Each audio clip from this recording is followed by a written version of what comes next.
Jadi kali ini aku akan menceritakan pengalaman yang dialami oleh Kak Lutfi. Nah, jadi Kak Lutfi ini orang asli Jawa Timur. Nah, aku tidak bisa menyebutkan nama kotanya, pokoknya dari Jawa Timur aja lah. Nah, kali itu Kak Lutfi ini duduk di bangku Madrasah Aliyah atau SMA. Madrasah ini menyediakan asrama untuk siswanya yang alamatnya jauh dari sekolahnya. Jadi kali itu kedua orang tuanya Kak Lutfi ini memutuskan atau menitipkan Kak Lutfi di asrama sekolah tersebut.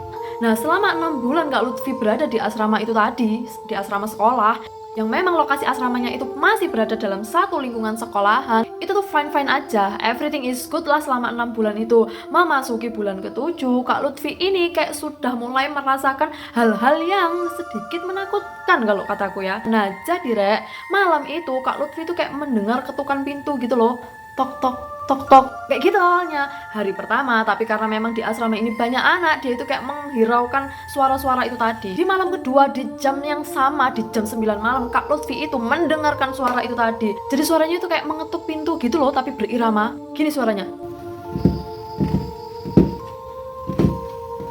Nah, kalian bisa membayangkan kan suaranya tuh kayak gitu, kletok gitu loh, Di malam ketiga, Kak Lutfi bukan hanya mendengarkan, tapi menantikan suara itu datang, karena kayak dia itu setengah nggak percaya gitu loh, Allah paling kebetulan aja. Dan di malam ketiga itu, di jam 9 malam, Kak Lutfi mendengarkan suara itu tadi. Dan ketika Kak Lutfi mendengarkan suara itu tadi, tiba-tiba Kak Lutfi tuh merasakan kayak merinding banget gitu loh, Nah, dia itu kayak mensugesti dirinya kayak, enggak, ini perasaanku aja, mungkin aku lagi baper aja, lagi takut aja, sebenarnya nggak ada apa-apa kok. Di hari keempat, yang tadinya di kamarnya Kak Lutfi ini isi 4 orang, 3 temennya ini pulang semua. Kayak kebetulan semua gitu loh, 3 temennya ini punya acara masing-masing di rumahnya. Jadi Kak Lutfi malam itu sendirian berada di dalam kamar asramanya. Walaupun kamar lainnya itu masih banyak anak, tapi tetap di dalam kamar itu Kak Lutfi merasa sunyi banget.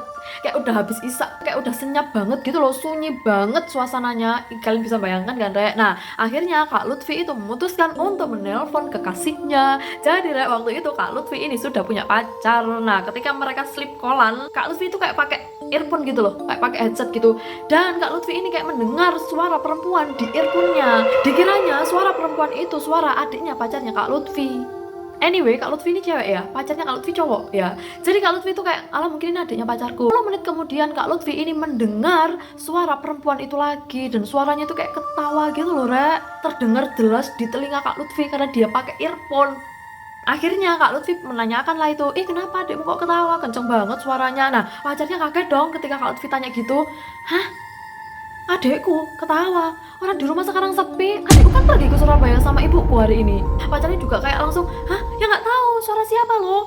Orang di rumah aku sendirian, gak ada siapa-siapa, jangan nakut-nakutin. Kak Lutfi melepaslah earphone-nya itu tadi. Dan Kak Lutfi mendengarkan suara perempuan ketawa itu tadi kenceng banget. Dan sumber suara itu tadi berasal dari luar kamar asramanya Kak Lutfi. Ternyata di malam itu semua kamar asramanya memang mendengarkan suara perempuan ketawa itu tadi secara bersamaan di jam yang sama. Serem banget gak sih, Thank you, see you the next videos.